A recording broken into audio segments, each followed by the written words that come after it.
Nahajamo se na Solčavskem ukrajinskem parku Logarska dolina. Logarska dolina je del celotnega področja Solčavsko, to je tudi občina. To področje sestavljajo 3 doline, Robanov kot, Logarska dolina in Matkov kot, ter sama vas Solčava in pa kmetije na področju Podojševe.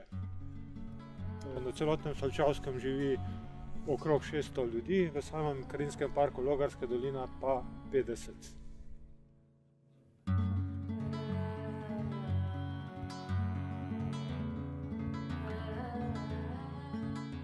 Tradicionalne panoge so seveda gozdarstvo in pa kmetijstvo, predvsem živinoreja. V novejšem času pa se dopolnjujejo s turistično dejavnostjo in pa z razno predelavo.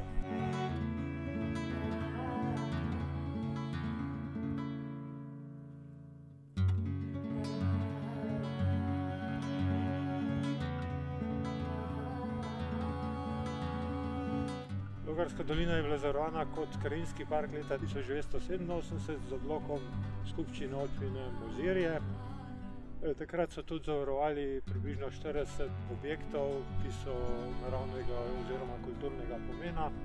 Obiskovalci Logarske doline najbolj poznajo slap Rinko, pa druge slapove, Palenk, Sušec. Stojimo ravno pod zavarovano Lipo.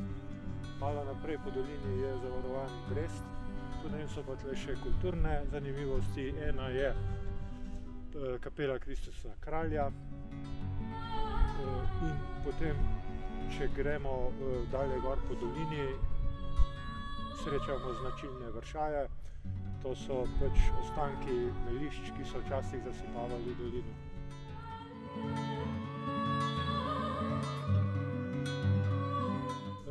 Logarska dolina oziroma vsi lastniki Logarske doline so 20 let nazaj se odločili, da bodo sami skrbeli za krajinski park. Zato so ustanovili podjetje Logarska dolina d.o.o., ki je neprofitno, in to podjetje skrbi za urejanje teh raznih zanimivosti po dolini in na ta način poskušamo privabiti še več obiskovalcev.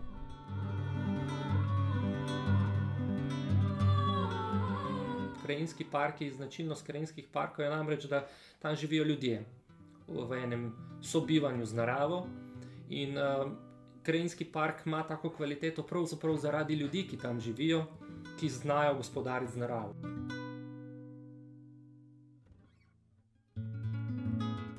Za samo upravljanje parka pridobi sredstva iz vstopnine v park in pa iz pridobivanja tako evropskih kot državnih sredstev. V preteklosti smo bili, vsaj v smislu iskanja sredstev, bolj usmerjeni v upravljanje z obiskom, ker je bilo to tudi se je čutila največja potreba po tem. Sam naravovarstveni del je morda malo zaostajal, smo določene manjše projekte tudi na to temo imeli, predvsem pa si želimo naslednji korak, večji projekt v smislu enskega popisa habitatov in vrst, ki bi nam sploh pokazal realno sliko v Logarski dolini glede čisto narave.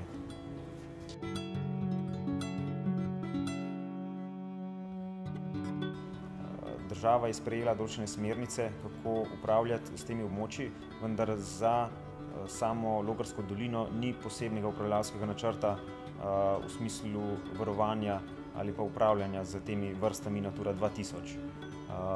In tudi ni nekega posebnega finančnega prispevka s strani države, tako da zaenkrat kot park se intenzivno s tem ne ukvarjamo.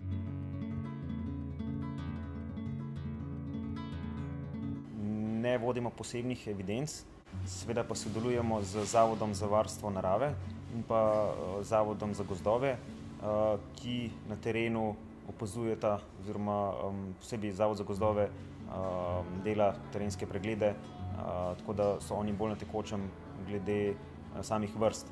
Je pa dejansko imamo veliko pomanjkanje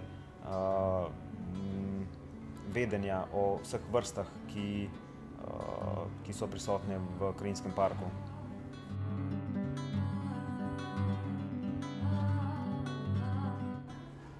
kar potrebujemo, je že v osnovi popisati dejansko vrste in habitate v območju parka. To je osnova, da sploh vemo, s čim se ukvarjati, potem pa jasno tudi dobiti oziroma narediti načrte upravljanja s temi vrstami in habitati, jasno tudi imeti neka vsaj osnovna finančna sredstva, da bi lahko dejansko upravljali s temi vrstami.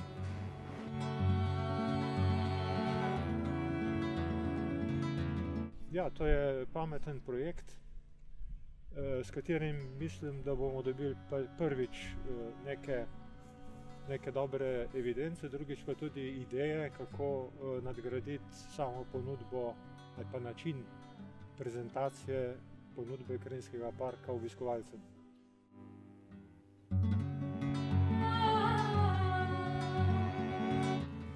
Ja, ideja projekta je pravzaprav izhajala iz razpisa, na katerega smo se prijavili, ampak osnovna ideja projekta gre v dve smeri. En je omogočiti pravzaprav študentom, da tisto teoretično znanje, ki ga pridobijo skozi leta na fakulteti, lahko uporabijo v praksi, se preizkusijo.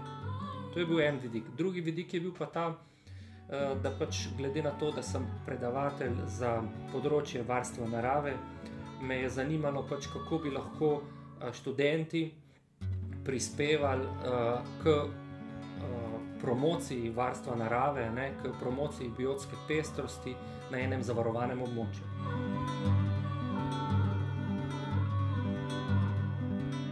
Biotska pestrost pomeni pač ne samo katere vrste se pojavijo, ampak tudi v kakšnem številu, razmerju druga do druge.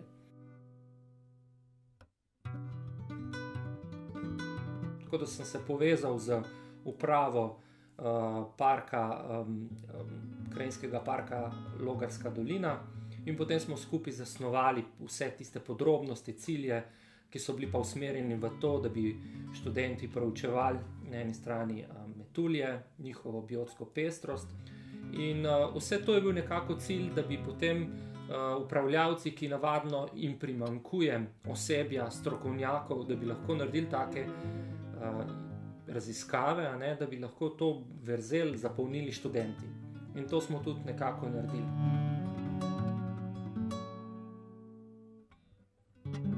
Metulji so ena taka zelo zanimiva skupina organizmov, ker s pomočjo njih lahko zaznavamo spremembe v okolju, predvsem seveda v kopenskih ekosistemih, se pravi od tega, kateri metulji, koliko metuljev vidimo, najdemo v tem okolju, lahko zelo dobro prognoziramo, kako kvalitetno, kakšno je trenutno stanje, ekološko stanje tega okolja.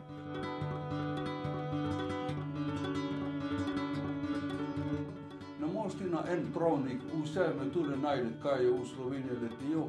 Nemogoče, ker ti moraš gledati, kje metulj leti, odkot živi, na kakšen trava pa rastline da svoje jajčke ven, kje bo gošenice jedli. In ta je nalog od metulje. In ta je njegov sistem, da že toliko leta živijo.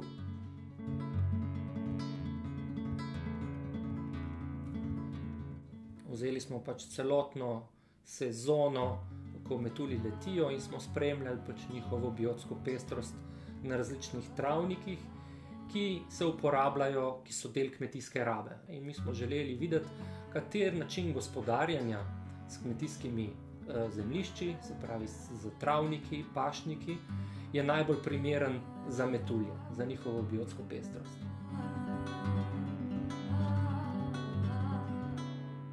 Študenti, ki se ukvarjajo z okoljem, so že ob 10. uri navadno začeli teren, to je takrat, ko metulji ponavadi, če je lepo vreme, začnejo leteti. In potem so iz lokacije na lokacijo hodili, na vsaki lokaciji so imeli za pač popisati določene okoljske parametre, kot je temperatura, stanje travnika, koliko je cvetočih rastlin, ali je pokošen travnik, katere vrste rastlin tam rastejo. Po drugi strani so pa opazovali, kateri metulji tam letijo. Z metuljnicami, to so pač take mreže, prilagojene za lov metuljev, so lovili te metulje, jih določali, nekatere vrste je izjemno težko tudi določiti, tako da so se tudi ob tem učili pravzaprav samih metod in širili svoje znanje biološko na tem področju. In tako je potem trajalo, na vsaki lokaciji so se zadržali približno pol ure do uro in tako preko celega dneva do 5 ure popoldne, ko so spet temperature že nekoliko nižje in takrat metulji spet ne letijo tako v velikem številu in takrat se teren konča. In tak teren so izvajali 2-krat mesečno. To je bil namen, da se stvari ponavljajo, da se vidi, kakšne so spremembe v letnih časih, skozi različna obdobja, ne, mislim, da smo začeli konec maja pa do začetka jeseni.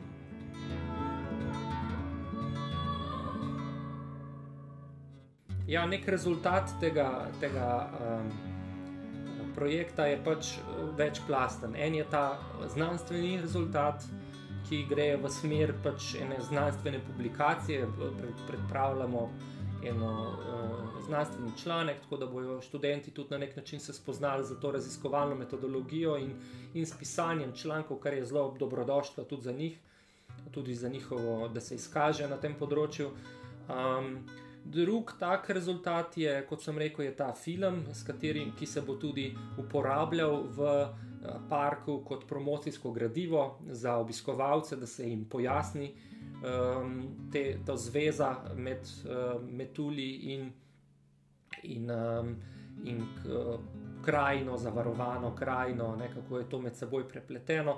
Tako da to sta tista dva glavna rezultata. Rezultat je pa seveda tudi drug, ta bolj personalne narave, da so se imeli pač študenti možnost preizkusiti, pokazati, kaj znajo, nadgraditi svoje znanje in predstaviti tudi, kot sem rekel, parku, njihovemu osebju, kaj jim lahko ponudijo, kaj je ta poklic, profil študenta, zmore, kakšne so njegove kompetence, rečemo, se pravi, neke sposobnosti, veščine, znanja, ki jih prinese iz fakultete.